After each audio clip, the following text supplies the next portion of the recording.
Cardboard Studios presents.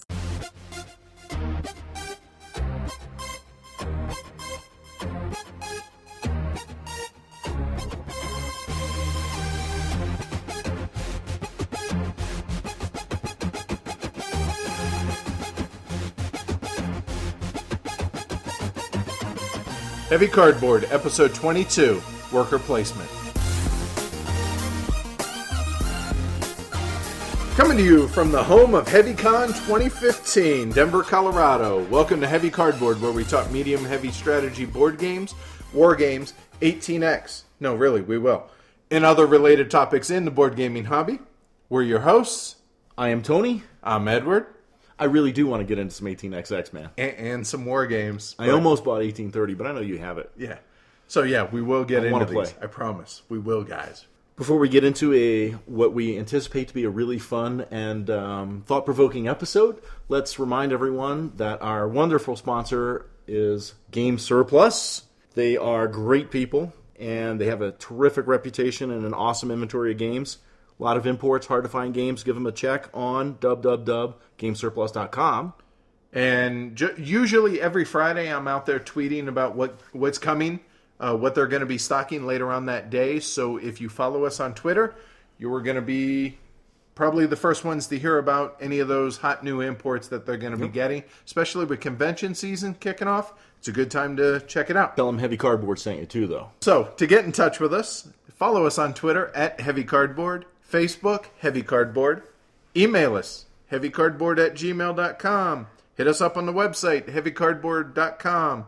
Please review us on iTunes. Speaking of which, yes, sir. We have 2 new reviews on iTunes, and they were both really cool. I'm going to single one out in particular. Wheezy G, first off, thank you for leaving the review. I want to say it was last Thursday or Friday. I read a review by somebody named Your Own Worst Enemy. Nice. And the review they left was just really, I don't know, it hit home. It really made my whole day. Legitimately made my whole day. Thanks to everybody. Like I said, Wheezy G and Your Own Worst Enemy, but that last one was pretty special to me. So before we get into the meat of the episode, yes, sir. I just want to say baseball's back. Pretty stoked about it. My Reds are in first place. It's a weekend, so it doesn't matter, but whatever. But hey, first place is first place.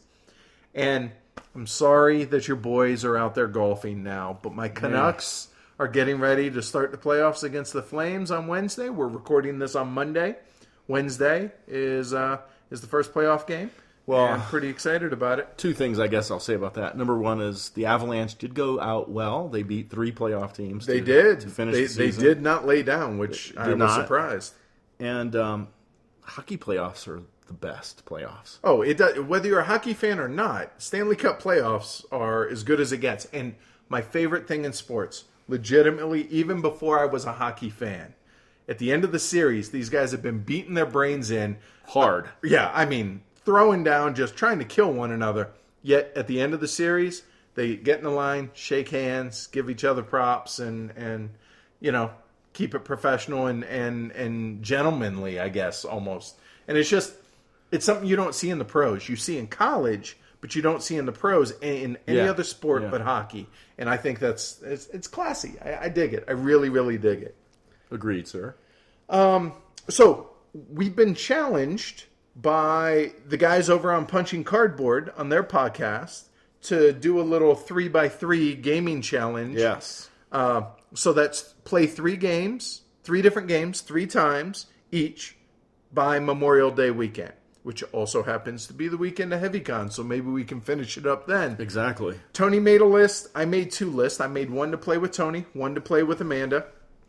So for me, the ones that I have, the ones to play with Tony were Polis, Fight for the Hegemony. Hegemony?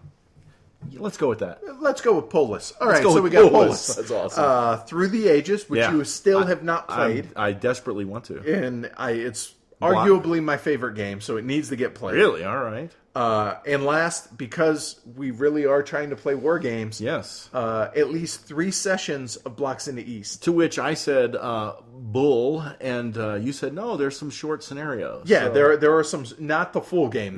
There's no way. But a shorter scenario here, 3 times between now and Memorial Day, shame on us if we can't do that. Okay. So the other 3 that I have with Amanda are Sekigahara, the unification of Japan, which Amanda's been interested in playing war games. I know you are too. But it's cool to have a wife that digs that. Dungeon Pets, which is Vlado Chevato's kind of cutesy. But I heard it's cool. It's a worker placement game. Is it now? Huh. How about that? And then Twilight Struggle. Sure. So each of those, 3 games each, 3, and now obviously, games like Through the Ages and whatever, it'll be probably you, me, and Amanda, or you, me, Paul, Chad, whatever. But, but yeah. And then I know you had, what were your 3? I got one of the plays done this weekend that we'll talk about, but Key Harvest. Okay. And mainly that's because I want to play it, and then I want to decide if I'm going to retain it or not. Which you've been on this serious kick lately, but we'll talk more about that. 20th Century, which is a really, really cool It's a very cool game. City building. It's got a little bidding in it. Yeah, route building and everything. Yeah, I really enjoyed my one play of it so far. And speaking of worker placement games, Carson City. Cool, another one that I'm anxious to play. So, and I just got the Golden Guns expansion, so that's our 3x3 that we've accepted the challenge from the Punching Cardboard guys. So game on. Let's see if we can get this done. Now, that said, we encourage everyone who's listening to this to post in the guild and take on the challenge yourself. 3x3, 3 games, 3 times by the end of Memorial Day weekend. So, see how it goes. Be curious to see. Last but not least, non-gaming related, was I went up the hill, up to Blackhawk, which is the where all the casinos are here in the Denver area. With a small C compared to Vegas, though, right? Yeah. Casino with a small C? Yeah, it's they're smaller, but they're cute. Well, and betting limits, too, or something. Yeah. I'm not a gambler. No, nor am I. I just gamble with a positive expected value. But anyway, it's a $100 max bet of any game, including poker. And I went up to go play poker Friday. I was a bit rusty, as to be expected, but had a good time. But my lord, are those 1-2 players bad. Holy cow. Bad as in good bad or terrible bad? Terrible bad. That's good, but man, it makes it hard. I wonder how they're able to breathe sometimes on their own. Forgetting? Tie their shoelaces and just, whoo. But hey, I had fun. It was a good time. So enough about that. Saturday was tabletop day. It was. Did you do anything? Because you and I couldn't get together. No, we had a ton of stuff to do around the house and other things, and we watched the Masters. Yeah, that's cool. So there's that. No, we didn't play a single game all weekend. That's terrible. My parents are visiting, and so that contributed to me not being able to get together. But I saw like a million tweets coming from you on the different things that y'all were playing. My 15-year-old nephew came over, and so we introduced him to board games. He's probably going to go to the Conclave of Gamers this weekend. Rock on! And so it was mainly some family gameplay. It doesn't matter, but the fact that he wasn't really into it, and now he's like, yeah, let's do this. Yeah. Well done, sir. That was cool. Carrying on to the next generation. Indeed. Very cool. Sir, have any new games entered your collection? They have. They're one game, one expansion. The game is the Stauffer Dynasty, which I've been seeing a lot of the blogs that I follow on BGG. Right. People have been posting about it. I've seen some discussion on Twitter about it, and I'm interested in it. And it was a gift, so I'll take it. No complaints there. Right. The expansion that I got was the German version of the Ladies of Troyes. Right. Found it for you're the one who told me, something like $35. Up in Canada. Yeah. Canada. Yep. The Great White North, eh? And it's language independent, so I figure it was worth $35, seeing as it goes for anywhere from like 55 to 80 here in the States. When you can find it. Yeah, exactly. So, yeah, I was happy to get that. But other than that, that's it. How about you? I have acquired Riff Raff. I saw you had played that the other day, and I was like, oh, you must have gotten a copy. Yeah, I just went to a local FLGS and just kill some time at lunch because I needed to get the H out of the office. And on the used game shelf, Riff Raff for $39. I'm like, well, I'll pay that much for it. Cool. And that's a fun little ship dexterity game. Crazy. Yeah. Dude, my dad He's like, I'd love to play, but I'm like Shaky Jake. So I'm not gonna but man, he watched us play like numerous rounds of it. And he was like, wow. He thought he had a good time watching and laughing with us. Cool.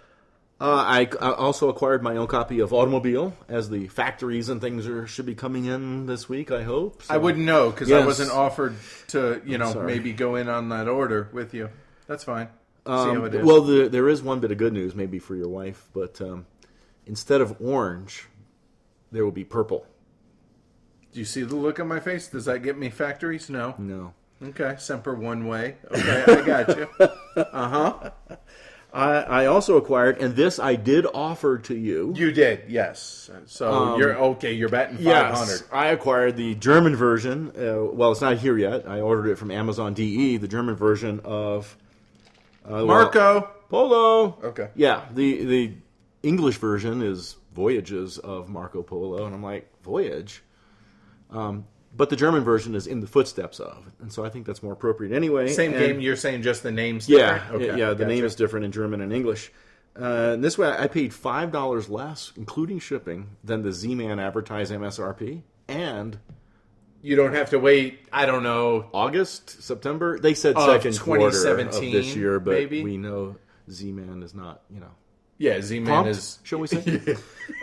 punctual. So anyway, punctual. Here's the dig. Here's the gig. I watched Marcus J play his playthrough, and awesome inflection in his English, by the way. Love Marcus. And I'm like, damn, that just looks like gorgeous, fun, classic Euro. It's not heavy or anything like that. In fact, it's worker placement. So I said, you know what? I'm buying that. And to be honest with you, it didn't grab me. I saw it, and I was like, yeah, that looks okay. So I'm anxious to play your copy. Yeah, but then you're going to be sorry. I may be, but unlikely. Unlikely. I think. And it has nothing to do with the weight of the game. Yeah, It's just like you have become wont to say, a game on a pile of games. Right. That's the feel that I kind of got from it. Right. So, yeah. Let's see. I am hunting only one thing. Well, I guess I'm really not hunting it because it cannot be found, but I am awaiting it. Elysium. Oh, right. Yeah. The movie with yes, the DVD, Blu-ray. No, I don't know. Looks fillerish for our weight, but looks kind of fun. Okay. Same guys who did Splendor. Sign me up. Yeah. So for me, I guess anticipation, maybe. There's a math trade that's about to spit out the results. In fact, by the time this airs, it will have already spit out said cool. results. I don't expect anything to trade, but I'm hoping for a copy of Cathedral and or Runebound. Now, Runebound, I understand the look you're giving me. It's a Martin Wallace design, first off. And My look did not change because Martin Wallace is a 50-50 guy. No doubt. But my point is, it's spare games that I'm trading away, and Amanda's interested in it, and it's Martin Wallace, so I'm willing to give it a try. Hells yeah, man. Worst comes to worst, I turn around and trade it or flip it or whatever. Right. But anyway, so other than that, not much. Obviously, Princes of the Renaissance, 18 Ardennes, da-da-da-da. But no, that's it. As far as what I've been playing, though, has been almost nothing in the last 2 weeks. It's just been a weird time, but this is where that 3x3 challenge is really going to help, because I refuse to let those punks up in Portland, beat us in this challenge. Do we owe them anything if we screw up? No, it's just, they're going to talk trash about us, or we will them, and that's good enough. Plus, he's a Cubs fan, so sorry, guys. So what I've been playing is, and everything that I've been playing I've played with you. Ground Floor. Yes. Kashgar, Yes. which is that deck building kind of 3 caravan thing that was, Amanda and I both really dug it, and you said that you're like, I may keep it, I might not. The good news, though, is it will stay in the heavy cardboard family, because one way or the other. If either you're keeping it or it's coming to me, so Right one or on. the other. That's very cool. Yeah, we really enjoyed that. And last but not least, Rolling Stock. Yeah. And this is going to be a discussion for another episode. But clearly. But let's just say that it was far different than what we expected. And the only thing I want to say on that is we expected it to be a stock acquiring game. and it very much is not that. Well, yeah. Unless you count 2 shares of 10 as acquisition. Right. So it's definitely unique. I don't think there's anything else out there. We like talked it. about the game for like an hour After when we got were done playing so, it. like, there's stuff to talk about. Right. But we'll move on. So how about you? What you been playing other than those 3? Well, let's see. In spite of Tabletop Day with the fam, at which time I played thrilling heavyweight games such as Ink and Gold, Indigo. Hey, Indigo's beautiful. It man. is an That's awesome a pretty game. game. Yeah. Downfall of Pompeii. Awesome game. Hold on. Did you make everyone scream going into the volcano? Yes, including the 15-year-old nephew. Of course. Felt awkward doing so. But the good news is he's already awkward. So Well, he's playing board games at 15. Probably awkward. Yeah. Riff Raff, Bandu. And then we got into some heavier games on Sunday.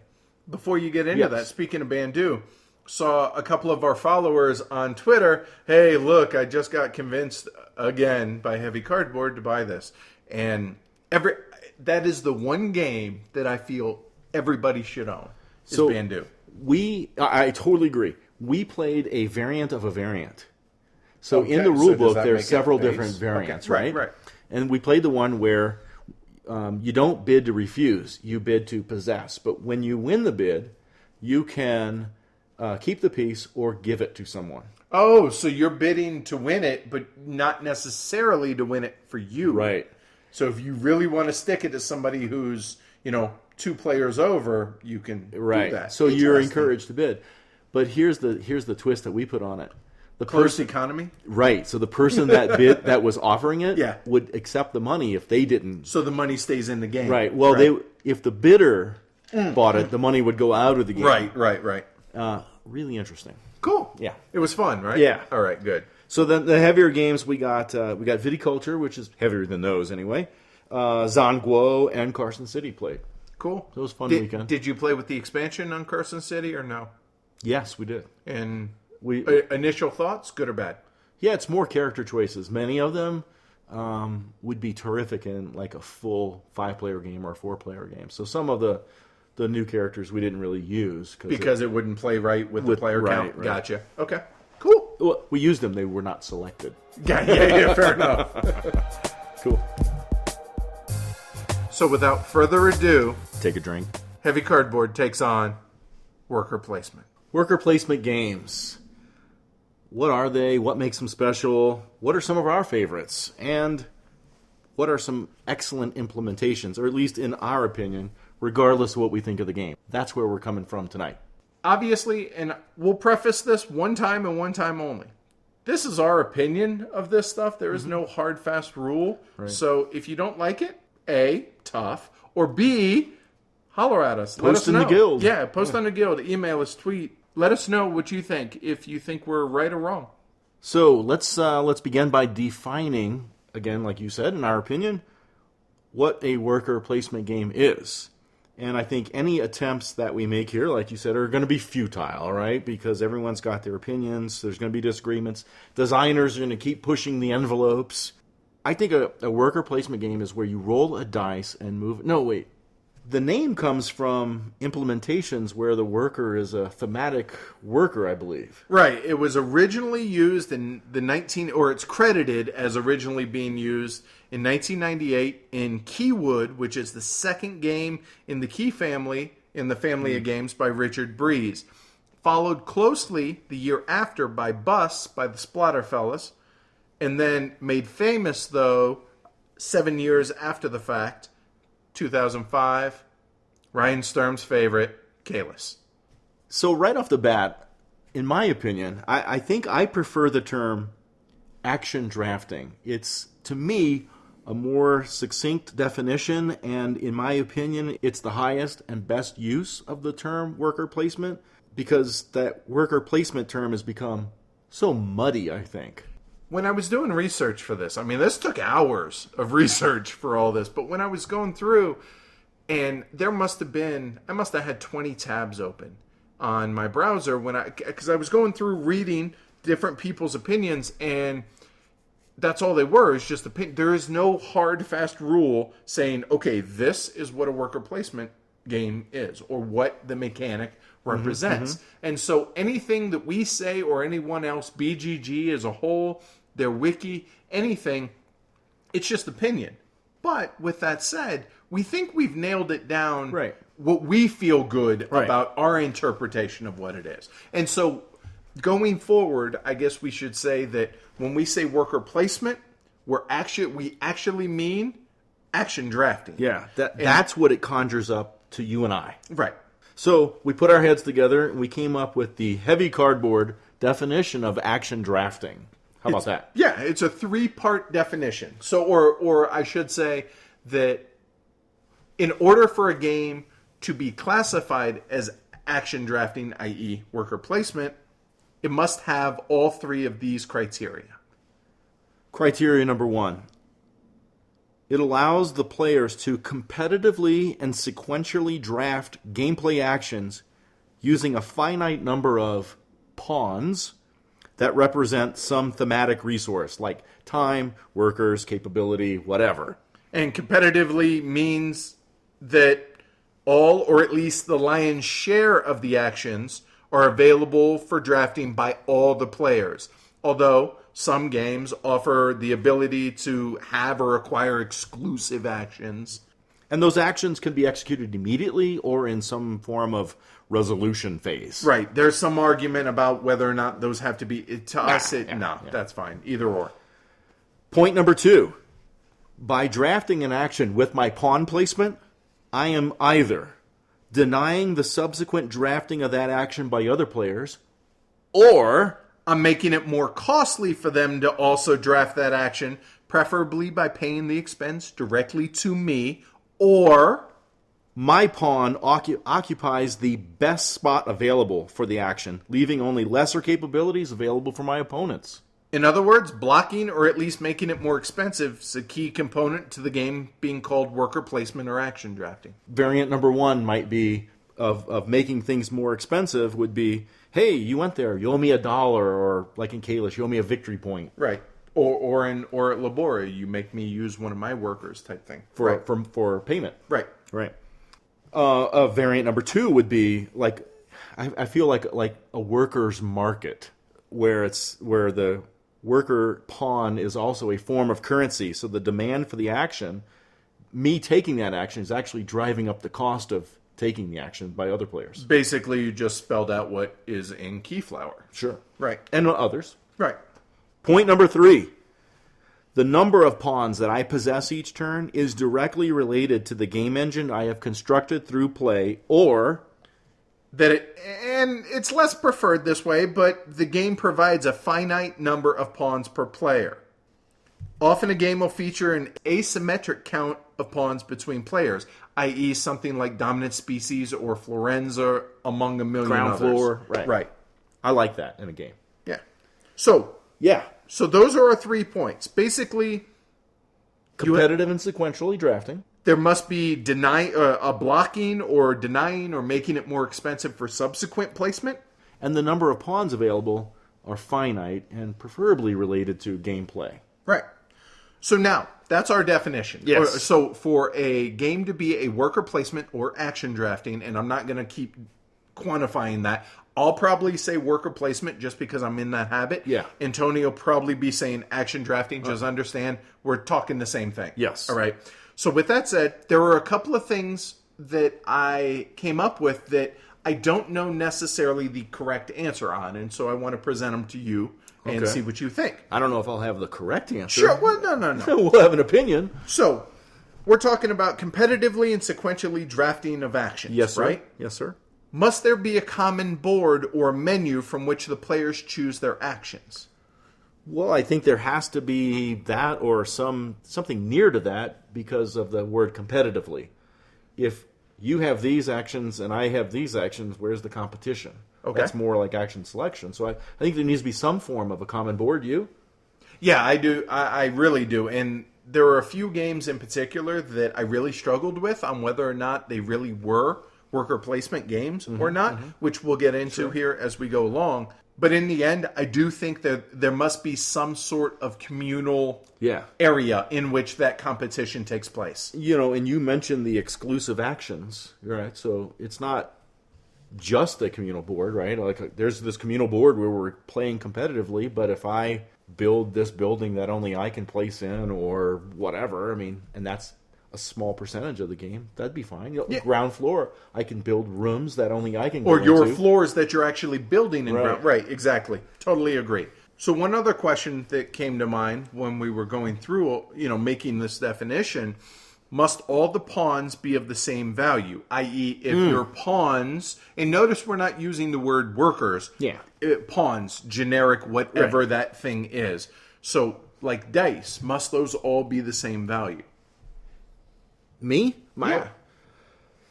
No, I don't think they have to. And like in some of the dice games, like you mentioned, they're not going to be of the same value, and I think that makes some interesting things. Something like Bora Bora, or you brought up Viticulture. Viticulture's expansion has the special workers. Those are in the game, and they are treated as a regular worker, and I'm using the term worker because that's what they're called in that game. Right. But they also have a special ability. They have some special use. Rule breaker type thing, right? But also the Grande worker. I've only played Viticulture once, so it's a favorite of the wife, so Right. we played a lot.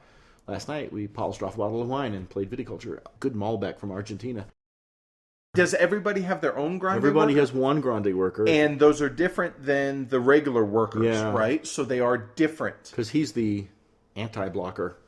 Right? Okay. He can go where you've been locked out. Okay. All right. So in the end, we're saying that pawns don't have to be of the same value. No, I don't think so. You Okay. agree? Yeah, I do. Let me ask you this, my friend. What is the thrill of a worker placement action drafting game for us? Well, I think first and foremost, it allows different paths to be taken to succeed in the game. Multiple paths to victory is. I mean, I'm not saying that is strictly a worker placement aspect, but it is something that I think every worker placement game has. You don't have to all do the same thing. At least a well-designed one. Right. Which, that's all we care about, right? With those many paths, perhaps, is this, as you're fond of saying, plethora, Hefe? take a drink, of many choices with limited resources with which to draft those many choices. In Agricola, right? Crap, I need wood, and I need reed, and I need all these things, but I only have 3 workers. Right. It's needing to do a million things and having, a million minus 4.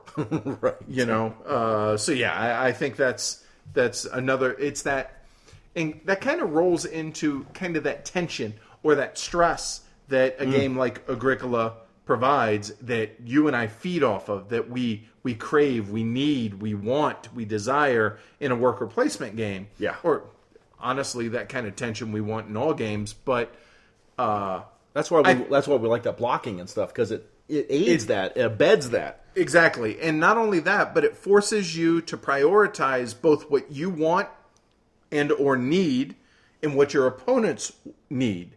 And so that prioritization, And the tension thereof. right, and so I have to not only pay attention to what I'm doing, but I have to pay attention to what my opponents are doing, because I have to anticipate where they're going to go. Right. And if I have to, for instance, in Agricola, Sure. if there's that big pile of wood and I look around and nobody out there really needs wood, I don't necessarily need to go for that right now. Right. I can go and maybe wait on that. So I'm paying attention and interacting with my opponents, and it kind of... What I'm hearing from what you're saying is, like, it forces you into a different type of planning than in many of the other heavier games we like Automobile. It's a different way to plan your future turns than in a worker placement, because you have all this tension, you have all the anticipating other guys' needs, limited numbers of resources, all these actions. So your planning brain is different. Yeah, I think that says it well. No, I could see that. So I think the best thing, the summation of all those little points there, the best thing in my mind, and I think yours as well, is making lemonade. Yep, the game gives you lemons. And by the game, I mean your opponents. Right. Because the first time, Tony goes to that spot that I desperately need, I'm like, you son of a... Yeah.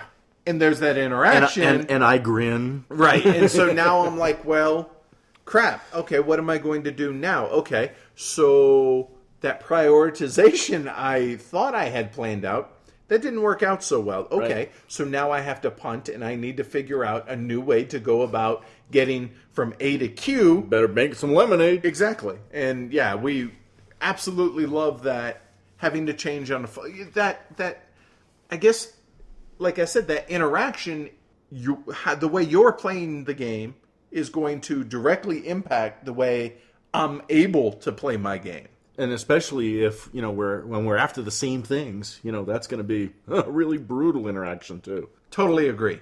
So we've talked about our definition. We've defined what we call worker placement action drafting. Yes, sir. We've talked about what we really dig, why we are excited about worker placement games, why we enjoy playing them. So why don't we actually talk about the damn games themselves? Let's do that. So we have a bunch of games here that we individually and kind of collectively came up with that we feel mostly fit. Right. And there are some that we'll dispute and we'll talk about. But there's games that we like on this list. There's games that we love on this list. There are games that we're... Well, yeah, we've said before, we're self-avowed mechanics whores. And so even if we're feeling like you said about a game, we can still appreciate a very smart mechanic in that game. Yeah, a well-implemented, hey, that's Yes. cool. Okay, I don't really... Like Master of Economy. We weren't super big on the game itself, but it had some really cool, the way the market worked. We dig the way the market worked. And so Right. we can appreciate that, even though we're not too keen on the game itself. Right. That's a great example. Right. And we just have a list of games here. We're not really going to review the games, but we have some points about the games, to the things we just said. And we're just going to let the muse carry us and let the conversation go where it goes. There are going to be a million games out there that, hey, how come you didn't mention? Yeah. There's too many out there. Yeah. There are some that neither one of us have played, frankly. There are some that we don't want to talk about. There are some that we overlooked. It's going to happen, but these Right. are just some that we think highlight some cool stuff. But we do hope that this is definitely meat for our conversation between you and I and between the listeners and ourselves. Absolutely. So let's get rocking with... Yeah, without further ado... Take a drink. Caylus. And may I add, Caylus Magna Carta? You can add it, because I haven't played Yeah, it. it's been a long time since I played Caylus Magna Carta, but it's the card game version of Caylus. Okay. So, Caylus, go ahead. You've played it more than I have. Well, you definitely are sequentially and competitively drafting your actions with the other players by putting your pawn, of which you have a fixed number, onto the various buildings that have been constructed. They may be owned by other players, perhaps. And it costs money to place workers, and that price goes up after people start passing, and you can earn a victory point when people put their pawn in your building and things like that. So it definitely has the blockage / cost increasing thing going on. I did mention there's a fixed number of pawns, so that it's not related to your game engine. But for me, like, one of the thrills of this game is just, it's one of the oldest and best known and best regarded. Right. This is the drafting games out granddaddy there. of worker placement games. Tad bit dry, but that doesn't bother you and me. Not at all. No. But you're saying it's dry. Wait. Sand hold came on. out of my box one day. I love it. I was going to go with what? The scorn looking man on the cover doesn't invoke excitement and... Tangent here. Okay. There was a geek list of game boxes made better with Mr. Bean. The Caylus one was genius. If you guys haven't seen this, total tangent here. But Genius! game boxes made better with Mr. Bean. Take 10 minutes. Wait for you when you're having a bad day. Oh, yeah. Go find that, and it'll make your whole day better. Check out the love letter box, too. But yeah, Caylus is the grandfather. Yeah, it's great when you build the right things and other people come a-shopping at your place. There's very little luck involved, and so this is where an experienced player is probably going to destroy a newer player in the game. Yeah. But we don't necessarily see that as a bad thing. No. So, Caylus Magna Carta. Now, you said it's basically the same thing, just the card version. Yeah. Right? Okay. Yeah. You have a handful of building cards rather than from this general pool of buildings. So Okay. I mean, that's the primary difference. It really pretty much the same game. Okay. All right. So next, the other one that when people think of worker placement, what do they think of? At least in my opinion, what do they think of? Misery Farm, right? Misery Farm. Agricola. So, I mean, we've covered this in a previous episode, so Right. we don't need to go really too far into this. But competitively and sequentially draft, yeah, you're placing one worker at a time going around, and you have to prioritize, right? Indeed. There's going to be blockage because it's 100%. if someone's there, you're not going there. Sorry. And pawn count relationship related to the game engine, absolutely. Getting kids equals more workers, and there's going to be huge competition for those spots. Yeah. In the order in which, you get them, you have to decide, turn order wise, am I going to try and get ahead of, another player so that I can get there? So do I have enough, everything that I need? It's, Yeah, and the upkeep is a nice touch, right? When you acquire more pawns, you've also acquired more responsibility. yeah, more mouths to feed, right? It's a nice touch. Yeah. So if you want to hear more, go check out our episode, our review on it in episode I Have No Idea. Let's throw something out there that's a little off the beaten path, maybe. We talked about it briefly in the previous episode. Lancaster. You're placing pawns and you're sequentially drafting and competitively drafting the action spaces, but and blocking them. But you can get booted out. It's like worker displacement, where you can get kicked out, which is essentially making it more expensive for the next guy to take it. Right, because if you have a 3-night in a location, it requires me to place a 4-night or 4-night plus. Right? Or, yeah. Yeah, with your squires and everything. 2 knights and 3 squires. Right.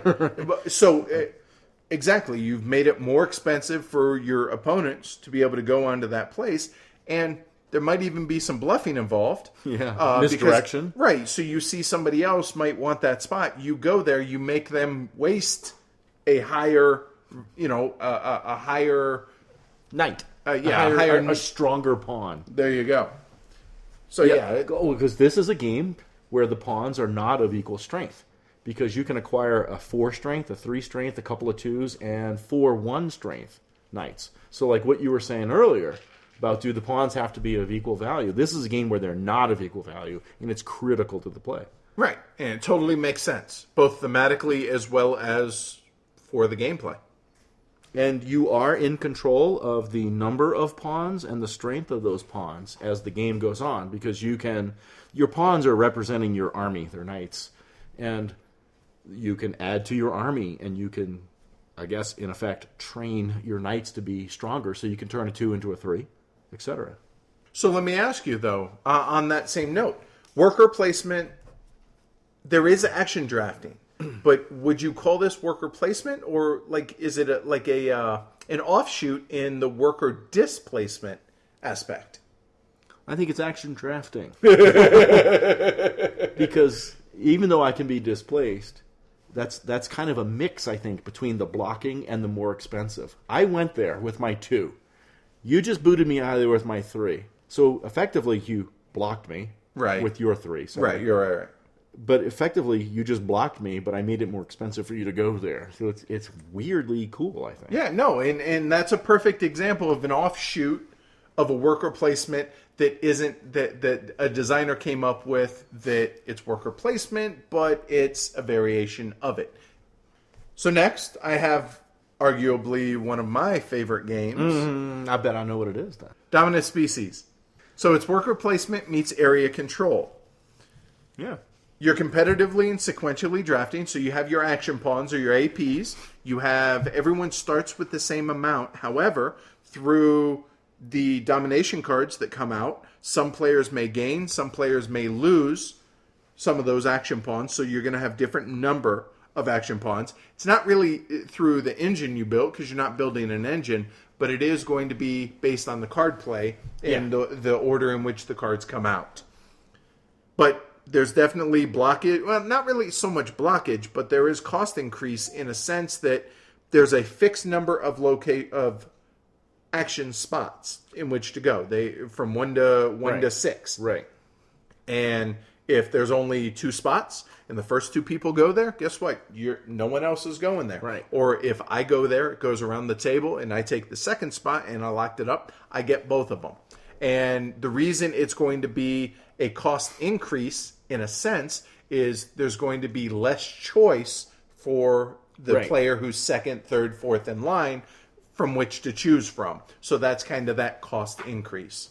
What we said in our description, or in our definition, was you're leaving only a lesser capable spot for your opponent, i.e., you have fewer choices. I get the first pick now, you get what's left. Right, exactly. Whatever you don't pick. As far as why do I dig it? I mean, it's worker placement meets area control. It's chaotic, it is. But being able to manipulate that chaos and direct confrontation is a blast. It's if you haven't played it, go play it. This is it just You said worker placement meets area control. Is that like a 50-50 mix in your mind, or what do you think it is? Is the worker placement, the action drafting, the main?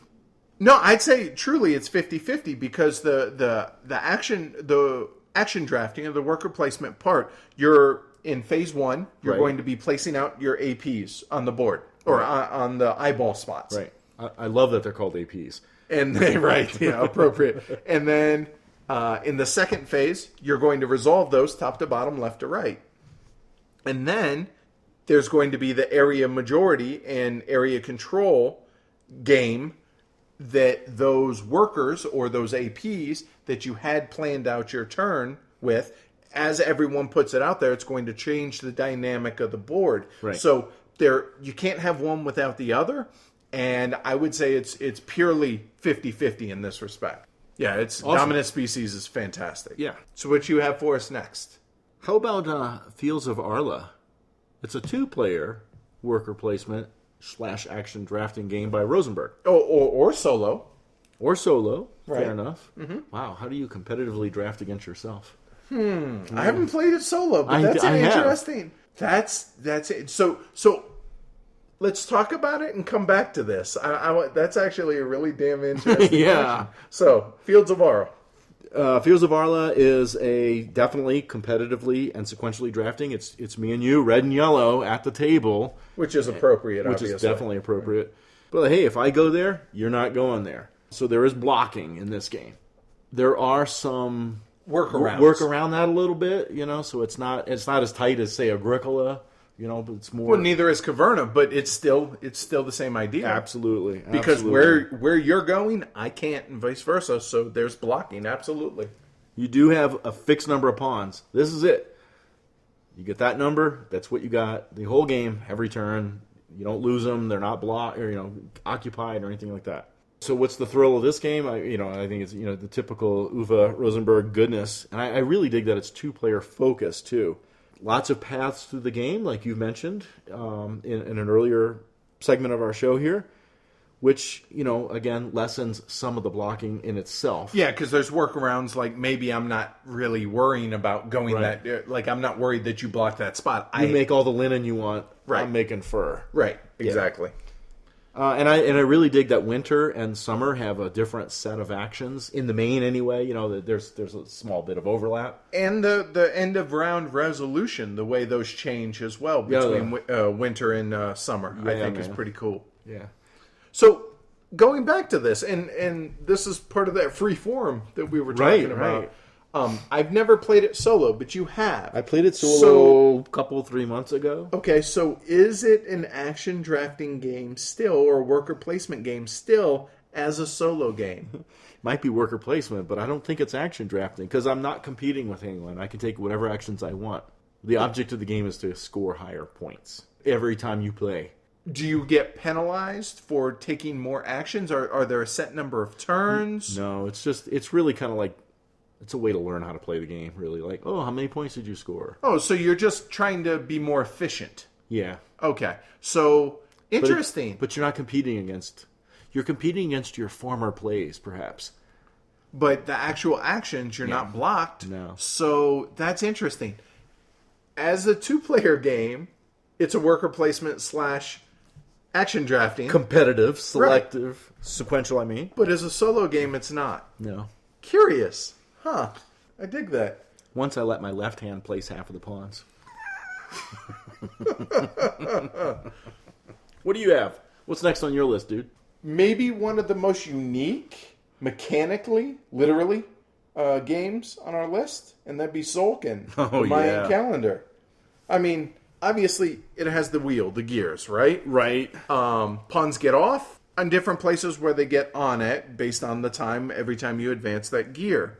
The crux of the game, and where the game becomes the game, is you must place pawns, or you must remove pawns from any number of the gears. So, competitively and sequentially drafting, yeah, because you're going in turn order. Now, the one difference on this is I can place multiple pawns on my turn. Right. But that's it. I mean, I either place them, multiple, one or more. Right. Or remove one or more.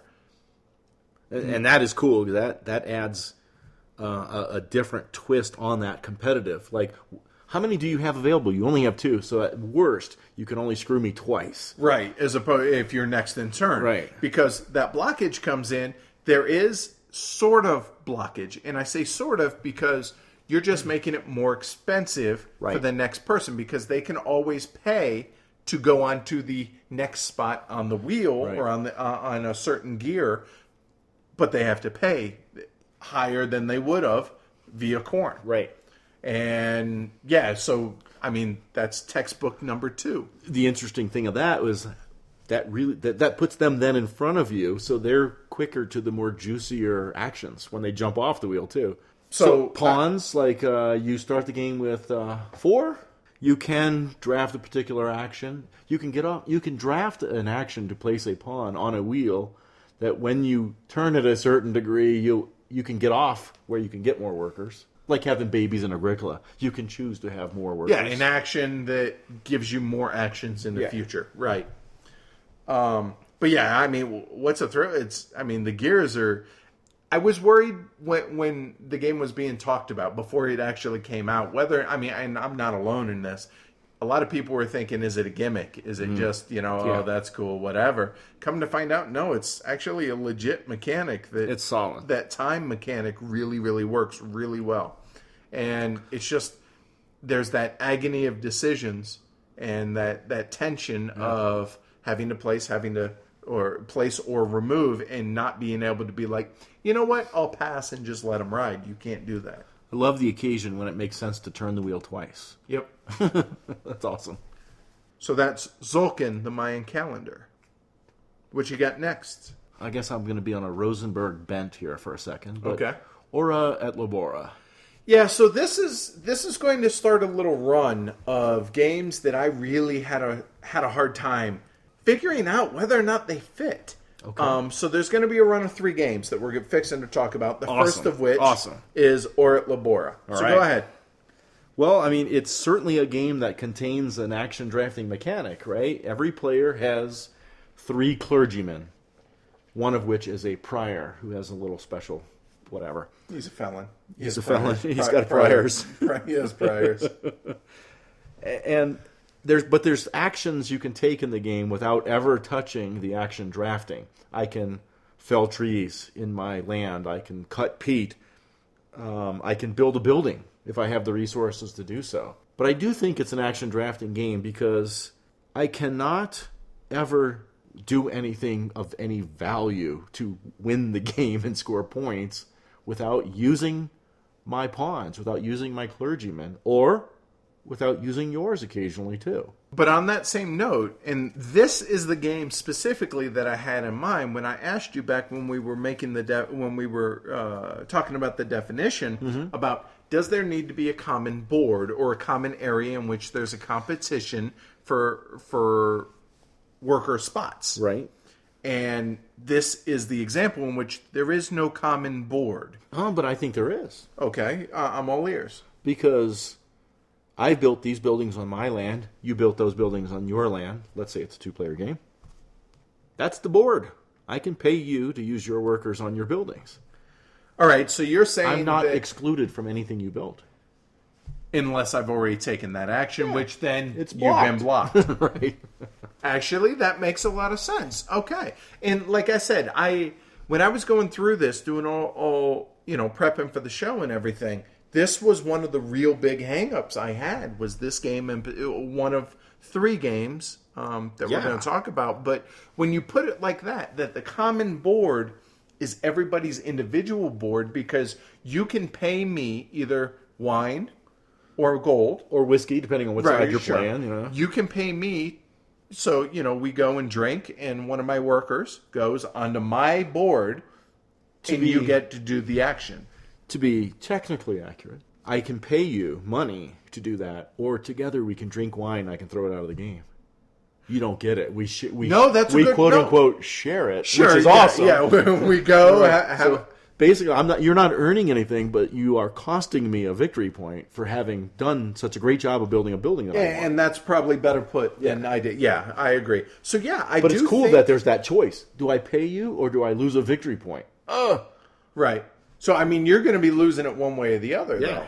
Talking about it like this and having point counterpoint has helped me understand that this definitely fits. I think. Cool. Yeah. Aura et Labora. So the next one that I really struggled with a bit is a game that we both really enjoy, that we both say every time it gets to the table we need to play it more, and that's Keyflower. Mm-hmm.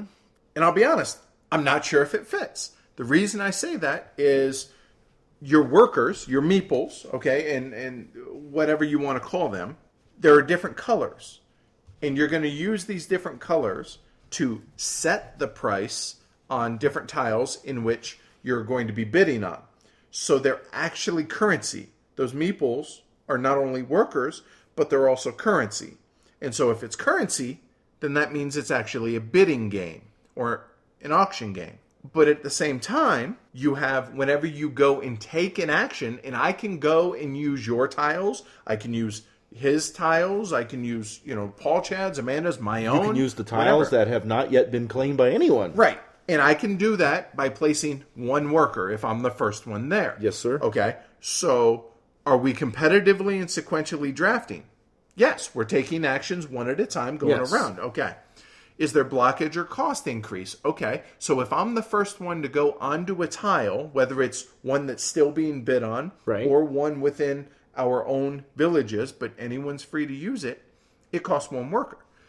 Anyone else who wants to go onto it, it costs 2 workers, so on and so forth. Yeah, that duality of the pawn is maybe confusing to the analysis, but I think you're nailing it. I think you're answering our question. Right. I think it is an action drafting game because I'm placing that pawn on that tile and drafting that action.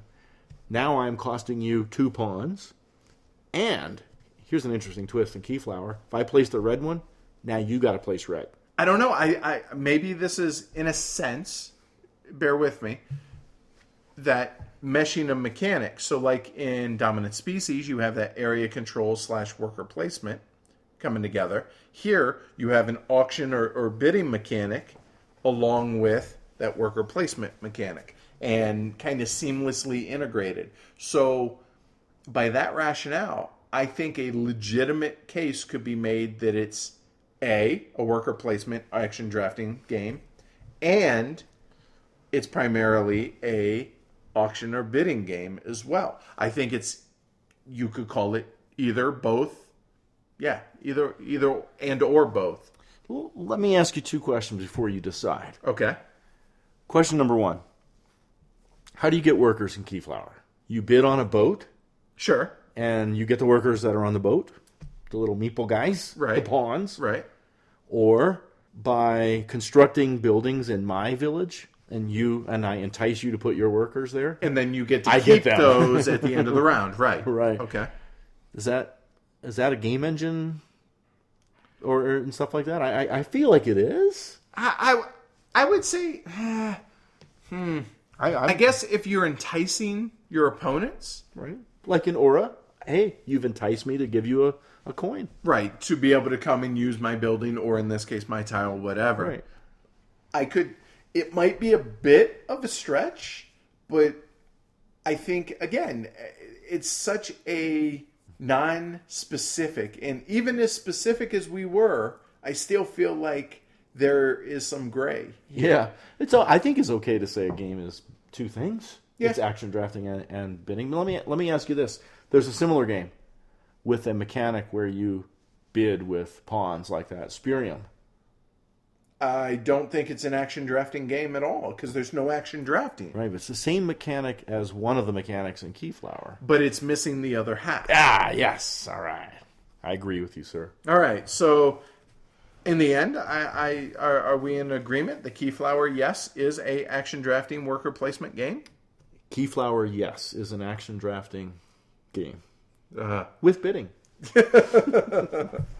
All right, so let me roll into the other one that I really struggled with. And, dude, we're going to have a knockdown drag out here, buddy. And I'm not necessarily on the side one way or the other. I just want to discuss it, and let's see where we end up. And that's Village. Mm-hmm. Marcus and Inca Brand's classic. Right. And I'm unsure if it fits. So, your family members in the game aren't the workers. Okay, or the pawns, as it were. The resources that are randomly placed in each of the locations on the board each turn is the action drafting. Each spot is going to get X amount of actions each round. You're going to randomly draw those out of the bag and put them onto those spots. For instance, the marketplace only has one cube, or which represents a resource. But you're not placing workers, nor is it getting more expensive. There's just simply X amount of actions to take. And so, as an example, if somebody chooses on their turn to take the cube or the resource that is the market action, they're drafting that action to be able to use. And now, if there are no cubes left, that location is blocked. So, competitively and sequentially draft. Yes, I would say. Sure, I'll give you that. You are taking actions. Because I'm giving you nothing else. You are taking actions off the board, which you're taking those actions are also resources that you're taking. Are we in agreement there? Yeah, but taking a resource and, sure. Okay. Now, blocking or cost increasing.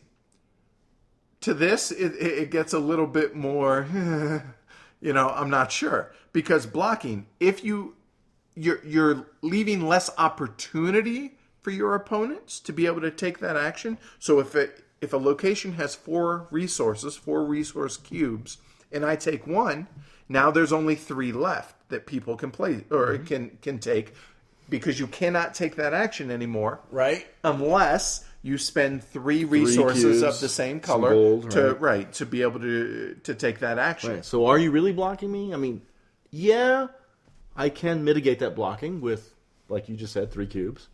But there's also mitigation in, say, a game like Caverna, because there's other avenues in which you can go around. Mm-hmm. So, but I don't have to have anything to go around those.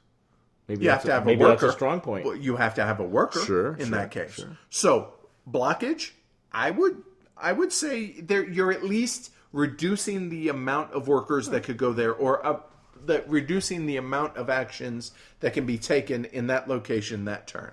So would you say that qualifies? I don't know. I mean, you're not really...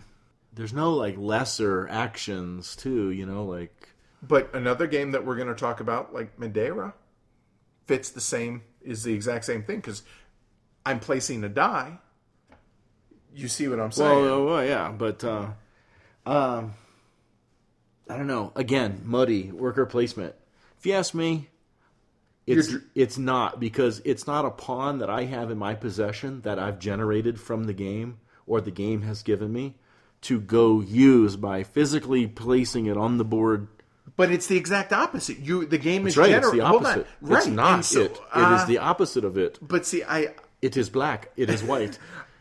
The game is generating these resources, and those resources are also those actions. I think a case can be legitimately made that, yes, it's a different form of action drafting / worker placement, but I do think so. You just have to, and by you I mean the you out there. Right. You just have to think, we're not talking about your family members, the workers. Yeah, we're screw not them. talking about that. We're talking about the talking cubes. the resource cubes. The cubes. And those are the worker placement aspect, the action drafting aspect.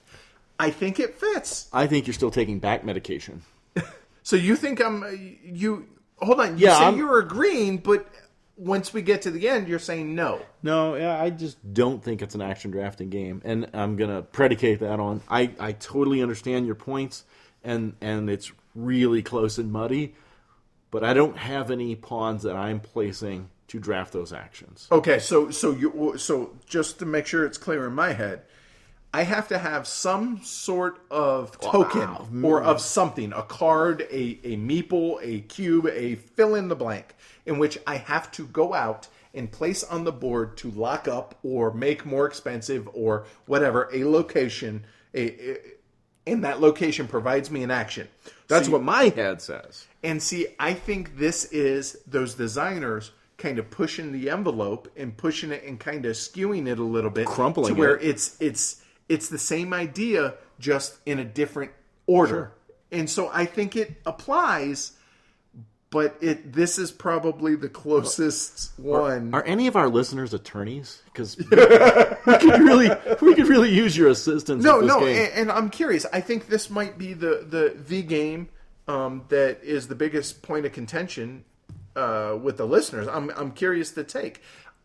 Boy, I'm really tempted just to ask you about Madeira now, because obviously, Golden Elephant winner, we love that game. So, right. All right, let's do it. Madeira, tell me what is this Village Madeira link that you see? All right, so in the game, dice are also the pawns, right? So right, you got 3 die, three pawns. However, in this case, the face value of the die restricts the placement of the active die, not subsequent dice. And what I mean by that is there are 3 areas on the board, right? 1, 2, and 3, and the dice are number 1, 2, and 3. So number 2 dice.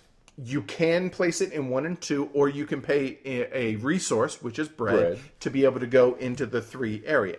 So you are taking that worker, which is represented by a die, that which pawn. the game provided you. Right. And you're placing it onto a building, and that building is providing you with an action. So, are we competitively and sequentially drafting? Yes. Is there blockage? Now, the same same idea here in Village, whereas instead of taking resources and reducing the amount of spots, I'm taking a die and placing it and reducing the amount of spots that can go there. Because in a 4-player game, you're allowed to have 4 dice per building in a location. Right. So once the 4th one's there, it's blocked. Whereas in Village, once the last resource is taken... but I am placing something in Madeira. As opposed to taking. I think it's... It's better to give than to receive. I think it's 6 of one, half dozen of the other in that respect. I feel like the mechanic itself is very similar. It's just done in a different way. But anyway, getting back to Madeira, is there blockage? Like I said, there's no cost increase. The pips on my die that I place has no effect on subsequent dice that get placed. Right. But there is blockage in a sense that if I'm the 4th one there, you can no one, including me in subsequent turns around the table, can go there.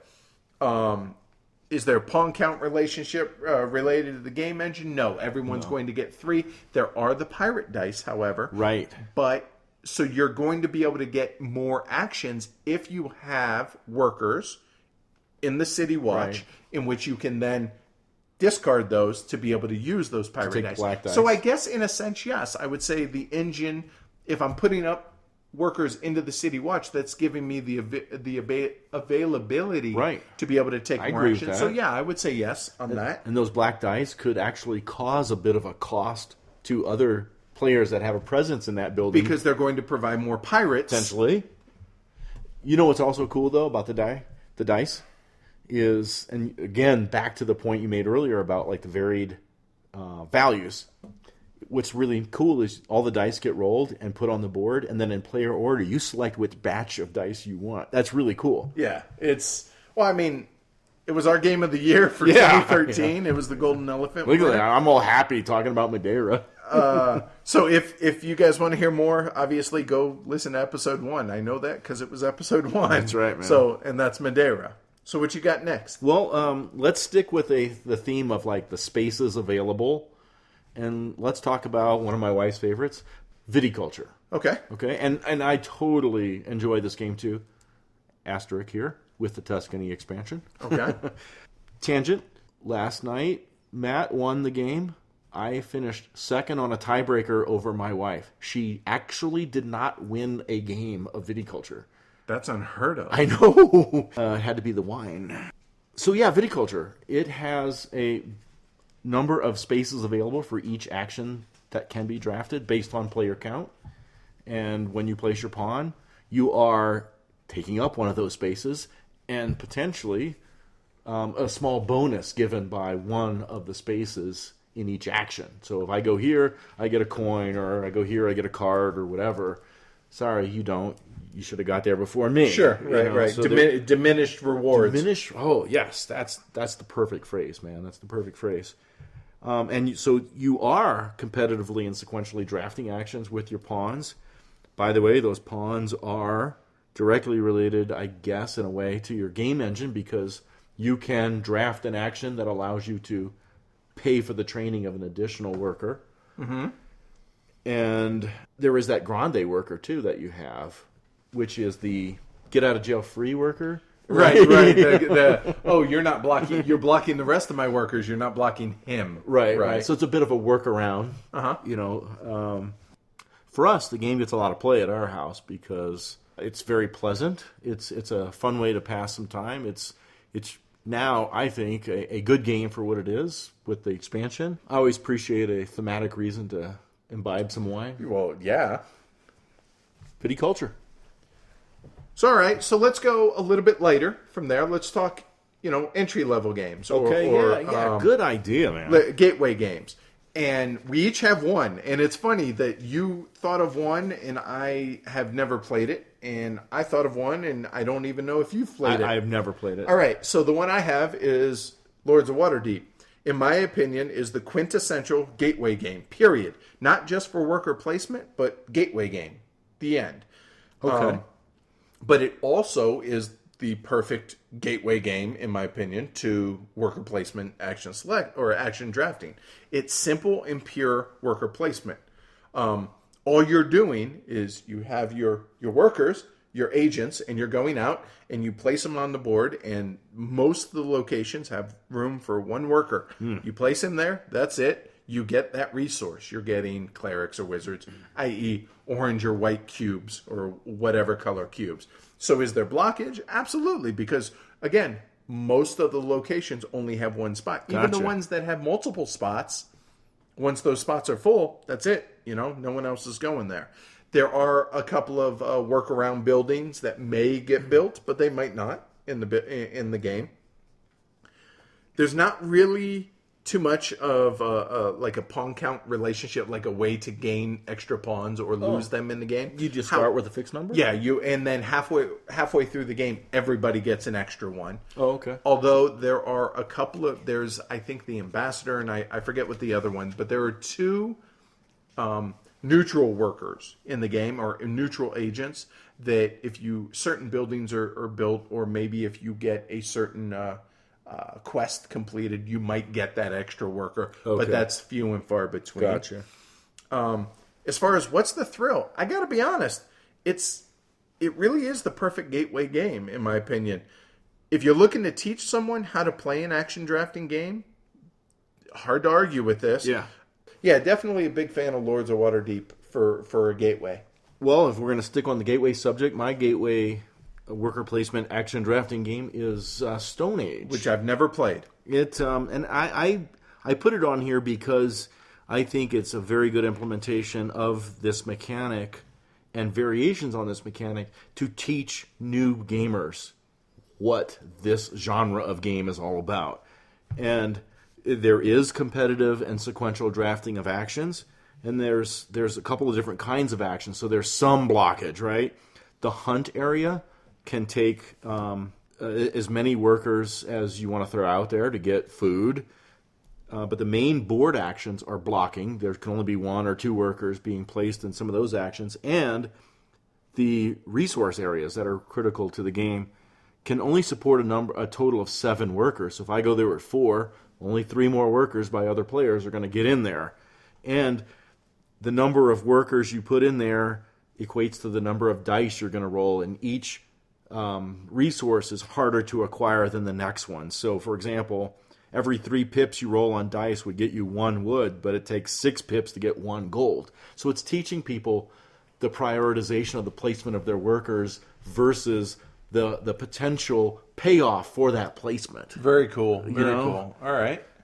So that's what I think is cool about what makes that a Gateway Goodness game. And you can draft an action that gets you more cavemen and stuff like that, but that gives you more reason to get more food, right? So it's teaching you some things like in heavier games too. The Love Hut? The Love Hut, yeah, that's right. Don't come a knocking when the Love Huts are rocking. Right. So Stone Age, I think, is a good gateway. Cool Placement. All right, so let's go ahead and blow one myth out of the water with the next game. All right. And that myth is you must have more than 1 worker in which to qualify for a worker placement game. Love you, man. The game that I'm talking about is Vito Lacerda's newest game, at least released newest right now, right? And that's Kanban. So in Kanban, you only have 1 worker, and then there's Sandra. But let's break it down. Competitively and sequentially drafting actions. Yup, because wherever you are, you must go to a different department, and so you're drafting actions, but some of those actions are going to be blocked. So, which rolls into the blockage. Sandra blocks too. Yeah, absolutely. You cannot go into the same spot in which anyone else is, including Sandra. Pawn count relationship, no. You have a static number. It's just 1. You have 1 worker. That's it. But with that said, I mean, doesn't that fit everything that we have quantified that a worker placement game must have? Completely. Yeah. So I think Kanban is a clear action drafting game. Yes, it is. All right. That's Kanban. Let's talk about Carson City for a minute. And by let's, you mean you. Well, sure. But it's one I think you're going to dig. Okay, all right. In Carson City, you have a number of pawns that are cowboys, and each turn you're going to get a fixed number of cowboys. 3, 4, 5, it grows. It's the same for everyone? Yes, it's the same for everyone. However, if you don't place all of your pawns in one turn, you can retain them for placement in the second turn. So you can get asymmetrical placement opportunities in the game. There is blockage. However, just because you went there doesn't mean I can't go there. But when it comes to resolving that action, there's going to be a duel. A draw! So we're, yes. So the number of cowboys I've retained from placement, plus any revolver tokens that I've acquired during the game, are going to be modifiers to my die roll. Okay, so there's that randomness that we like mitigating. Yes. Right? That's good. There is a diceless variant too, but whatever. And so, hey, whichever one of us wins the duel, you can have that action, sir. Okay. And my pawn comes back to me for next turn. Okay. So that's kind of cool. You're kind of making it more expensive because you're costing me, revolver tokens, and you might be actually costing me the action, therefore blocking me. Well, not only that, but from the sounds of it, I might force you to keep workers back and take less actions because of the fact that maybe you don't have enough revolver tokens or whatever you feel, so you don't place 1 extra worker so that you have him left behind because he adds to pips on the dice, essentially, right? You have unguaranteed worker displacement. Okay. And one of the really cool things about the game, and I can't wait for you to play it, is you can place your pawns and draft these actions on the action track, but I can also place my pawns out onto the field, onto the board where we're building the town of Carson City, the different buildings and plots of land, because I can go ahead and raid your building and stop you from getting income from it, because it's a bit of an economic game in that sense. Okay. And of course you can put your cowboys in there to defend said building against my robbers and stuff like that. It's kind of cool. It's almost sounds like it has a touch of Pax Porfiriana there with the protection with your soldiers. It can get a little savage at times, actually. So cool. I think Carson City's one you're going to like. All right. So Dice as pawns. We've touched on it with Madeira. Let's touch on it with Bora Bora. The face value of the die restricts the placement of the subsequent dice, right? So Yes. in Bora Bora, if I place a 3-pip die onto one of the available actions, Yes. subsequent players can also take that action, but they must place lower than a 3-pip die or use one of the rule breakers, The God card. Right, the God cards. So are we competitively and sequentially drafting? Yes. Are we blocking? Yes. Or at least limiting. Right? Making it more expensive, perhaps, because you have to waste those God cards. well, or I need to. Now you place that 3. I got to place a 2 here if I want that action. But darn it, I really wanted to place the 2 there because I wanted tile number 2 over here. And so now you're blocked out, or at Changing least made plans. more difficult. Exactly. The pawn count is staying the same. You're not going to get a different amount of dice throughout the game. Everyone's going to have the same amount. But arguably, I would say it's one of the 2 best Felds, I think, or in the conversation is one of the best Felds for me. Good complexity, plenty of what am I going to do? Absolutely. Type thing. So yeah, I definitely feel like Bora Bora fits here. I'd like to throw Craftsmen into the mix. And we covered Craftsmen in one of our shows, and we love Craftsmen, but it's got a unique worker placement, action drafting aspect. It totally does. There's nothing else out there that does worker placement like this one. Not that I've played anyway. And there is competitive and sequential drafting of the action spaces allowed in those guilds, right? And there is blockage and cost increasing because, hey, there's only a certain number of spaces. Well, let me say it this way. There's a certain number of pawns that can be placed in a guild. And there's a certain number of spaces to place them in. And once those spaces, there's 3 spaces, let's say, but 5 pawns can go there. So once the first 3 are there, the 4th and the 5th pawn would be stacked on top of the previous placed pawns. And so when you stack on top, you often have to pay the lower pawn whoever was there first, right? And so you whoever was there first made it more expensive for the subsequent player. So you either have to give them a money card. God, I hope I have a low one to give you. Right. Or I'm going to have to give up 1, 2, or 3 victory points depending on the turn. Right. And so it's either a 2, 4, 6 point swing because you're losing and I'm gaining. The really, really sweet thing about that is, let's say that player 1, a 5-player game or whatever, player 1, player 2, and player 3 all put a pawn there and filled up that bottom row. And then I went and I put a pawn I stacked a pawn on that first spot. Sure, I had to pay, but now I also changed the execution order on that guild. So now I'm going to, instead of I was the 4th placement, but I'll be the 2nd actor. It's really cool. Yeah, really, really cool implementation and a damn fun game. And tough. And hard, yeah, I was just going to say. Craftsman's a rocker. So, my next to last one that I have here is a quirky, unique worker placement route building kind of mix. You mean crappy? Stop. And that's Bus. I think I did a really bad job of teaching you when I did. Well, I'll play it again. Yeah. So, it's quirky. I mean, it's splatter. Ergo, it's quirky. But players are building bus routes to assist people in the game to get from home to work and then after work to the bars. But, and here's the quirkiness, you have to make sure not to tear the time-space continuum.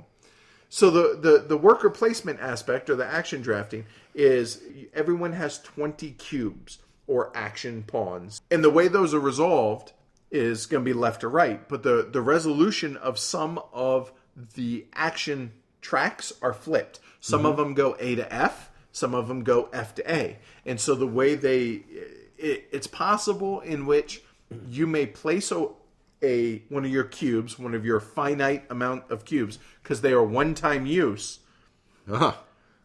When you place it, you're not guaranteed that you're actually going to be able to actually execute the action. And so there's that increased cost because you don't know if you're actually going to be able to take the action in the game. Worker placement meets route building and logistics, and that's kind of cool to me. And that's Bus. All right, my last one is another Rosenberg, and that would be Le Havre. One of your favorite top 3 game for you, Yes, right? yes, definitely one of my faves. And another one that has one worker. But yeah, with Le Havre, you are building buildings similar to Bora Bora that your worker can inhabit. I can use your buildings, you can use my buildings. Sometimes, but not always, does that usage require a cost, even if it's my building. And there is blockage. If I'm in this building, you can't be in it, and vice versa. Of course, if you're in my building, I can actually displace you by selling my building, but that kind of sucks. Right, that's a last resort. Right. But the cool thing is if I go into a building, that spot's blocked. Not just for this turn. That spot's blocked until I choose to move. Yeah. You And so there's carryover Camper. blockage. Exactly, right? Like you said, the action drafting is a part of the game because the other part of the game is after you move your boat, do I want to use my pawn in a building, or do I want to acquire some resources that are available on offer? And those are really tough decisions. And of course, you need those resources to build the buildings. You might need those resources to use in the buildings with your pawn. I mean, it's just, yeah, it's way cool. Yeah, tons of replayability with the variability in which the order in which the cards come out and all that. Just, it's a fantastic game, and it's a really simple mechanically game. Yeah. I mean, it's totally simple. There's only 2 things to do, and only one of those things is action drafting. Right. The other one's resource drafting, I guess. Yeah, because you're cleaning it out. Resource conversion. So I think this is another good meshing of mechanics, but that you definitely can make a claim for it being an action drafting game. Le Havre. So there are more, but we're running out of time. So I'm going to sum it up. One more. Finish this up. And this will be a hint. Yeah. So Ground Floor. It's a fairly dry business building simulation, business building game. I hate that word, simulation. Yeah, I know. That's why. Abstraction. Right. So in Ground Floor, there's a worker placement aspect. The goal of the game is you're building it physically. You're building a building on your own tableau. Oh yeah, dude, the tableau. Because, well, when we were defining our opinion of what an action drafting game exists of, we talked about the possibility of getting exclusive action spaces. And when you're building that tableau, not only are you trying to do that for victory points and stuff like that, but it's an exclusive place for me to place my pawns, which represent time in this game. Right. And speaking of which, as you get more, if you want more action, more workers, More time. you need to get more time. To get more time, you must hire more workers. And then there's that competitive nature out there on the center board, et cetera, et cetera. There's not so much blockage or cost increasing, but there's limited spaces in some areas that, some are increased costs, some force resolution in a sequence that's, you're going to be, if you've been there, you have an advantage. So it's not a cost per se, but there is an advantage for being there earlier. I placed mine first, you placed yours second, so you're going to have to resolve yours first. I'll have the advantage of reacting to that. You get last looks, Right. exactly. So we don't want to go too much. No. Why? I think we're going to review this soon. Yeah, this is going to be episode 23, actually. Yeah. So if you're interested in Ground Floor, check that out. And even if you're not, still check it out. So that's it, man. I mean, there are a ton more games. Yeah. There's Manhattan Project. There's I got some controversial ones. Manila, Alia Iacta Est. There's lots of games we didn't even talk about. Yeah, but in the end, I think that's a good kind of broad view of different ways in which action drafting can be implemented for a game, and it to be considered an action drafting or worker placement game. And we shared with you guys what we feel the definition of action drafting is. So hopefully you guys will let us know what do you feel action drafting is, or worker placement, or tell us what your opinions are. Please. Yeah, so we're curious what your guys' take is. I mean, there was a huge discussion in our guild, but it kind of got tempered because they're like, we want to wait for the episode to come out, right? Get our take, and then go from there. So fire away. Yeah, we're all ears. We definitely hope this sparks some interesting discussion, debate. Yeah. But yeah, this was fun. I enjoyed this. This is pretty cool to do, and it's a nice change of pace. Indeed it was, sir.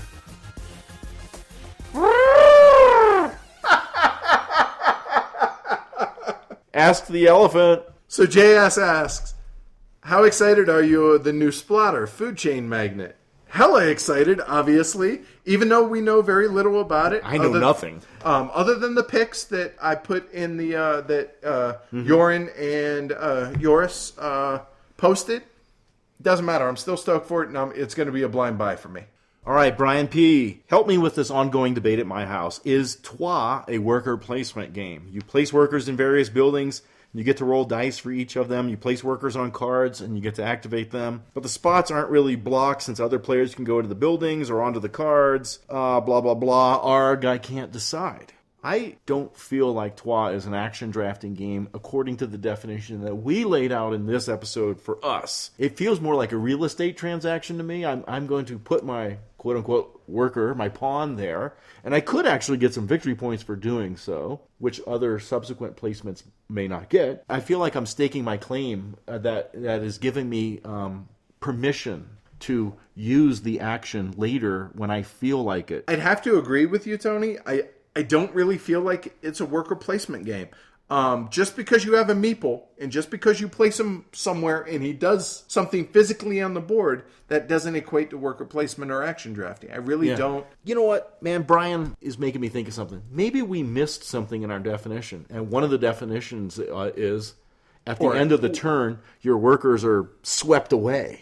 Well, see, I would disagree because in Manhattan Project, you have to actually take an action to retrieve them. Yeah, and in Zolkin, they come off the wheel. Right. So, no, I would say no to that. But in Trois, until you choose to remove them because you're out of them or want to use something, they can be permanently resident. So right. Yeah. No, I don't think that's a problem with it, but I just don't feel like Trois fits. Yeah, but still, man, awesome question. It made us think here. Yeah.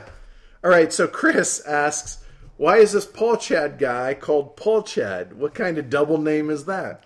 I don't think he has a last name. Oh, wait, no. He's from Chad, isn't he? That was awesome stuff in the guild.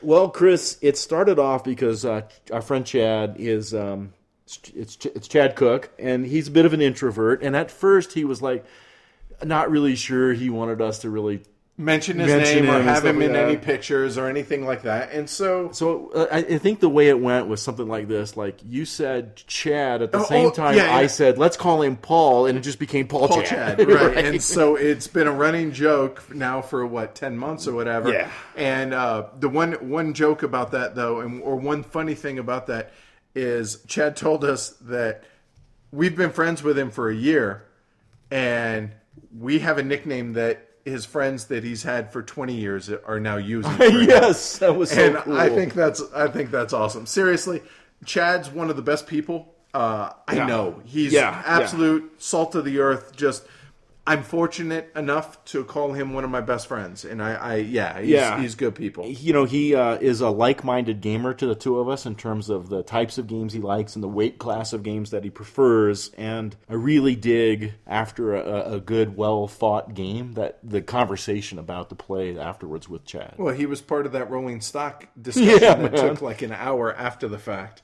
In a good way, I mean, though. But so, Paul Chad, man, we love you. Yeah. So John R. asks, traditionally, I dislike worker placement as I find it promotes multiplayer solitaire, inadvertent blocking, and in general, passive-aggressive play. They're kind of the golf of board games. Let's play side by side, but no touching. No touching. How do you feel about these proposed issues? Well, funny you asked that because Brian O. also asks... Our friend Brian. Right. What are some other ways that worker placement can be implemented in a game to break out the multiplayer solitaire aspect of many worker placement games? So we'll take these one by one. Multiplayer solitaire. Personally, I feel like there's interaction in worker placement games. Agreed. Just by their nature. The second my move pisses you off, we've interacted. Yeah, right? Or vice versa. I mean, seriously, what am I missing that these are termed, or, I mean, maybe they don't have the interaction like a game like Panamax might have. Right. But... Or Pandemic. Right. I just said that because I hate cooperative games. Oh, okay. You felt the look, did you? I felt it, yes. I mean, I don't mind multiplayer solitaire games, but that said, I just don't see how worker placement qualifies as multiplayer solitaire. I'm not saying it's not. I'm just saying I don't see it. I don't see it either, and even if it was, it doesn't bother me. Well, so the next point is inadvertent blocking. I assure you, in a game with action drafting, that whenever possible, my blocking is intentional, not inadvertent. I like to think of it as strategic interference. Nice. And like you said, it is rarely inadvertent. Yeah, I mean, hey, I'm going there because I want something. Right. Now, if I have no higher or better use for a pawn, I'm looking for an opportunity to hose you. Right. So that kind of rolls into the last thing, which was passive-aggressive play. So, like that, it could be useful and strategic, passive-aggressive, or just aggressive. Right. Or now, there is a line, I think, between that and either king-making or just being a douche canoe. Correct. Don't be that guy or gal. No. Passive-aggressive is the douche canoe. Right. I'm playing aggressively and competitively. Andrew M. has asked us, what would be your guys' preferred first game to get a non-gamer into the hobby in the first place, before you introduce the heavy stuff? So I think we both have a pretty good list. It's more than just one game. So go for it. We'll do this rapid fire. I listed just 4 things, more for what they teach the player than what they really are. So Stone Age, we talked about that a little bit ago. I think Stone Age, because it teaches action drafting and upkeep. Okay. I think San Juan, because it teaches multi-use for cards. And I have the same. Finca, or something like that, because of the set collection promotion. And Finca specifically does contract fulfillment, too. So, I need to work out how to get these 8 things so I can trade them in for that victory point contract. And I thought Ticket to Ride, it's route building and kind of set collection. Similar notion. So, Downfall of Pompeii, because number one, it's just fun throwing guys in the volcano, but especially with it's a negative in the volcano. It's a negative confrontation game. When I draw that lava tile, I'm looking to kill your guys, so you can tell if a person's going to get butthurt about that kind of stuff. And last but not least, Bandu. Anybody can play. It's fun, and like we said, it's just everybody likes dexterity games. So next up, we have Bryant H. What are your thoughts on Orléans? I missed the Kickstarter, but plan on getting the game when Tasty Minstrel releases it this fall. I think the bag building works well with the worker placement mechanism. I agree. I dig it. I've only played it once. I know Tony and Robin and Matt and all them have played it far more than I have. I dig the bag building mechanic and the element trashing. It's a cool riff on deck building. Yes. I like it. My wife loves it. Mm-hmm. I would argue that it has very minimal, if any, worker placement aspects, since the actions you're taking are on your own player board and everyone has their own board, a la Eclipse. Right. My actions I'm taking are mine. They're not competitive action drafting. Exactly. Right.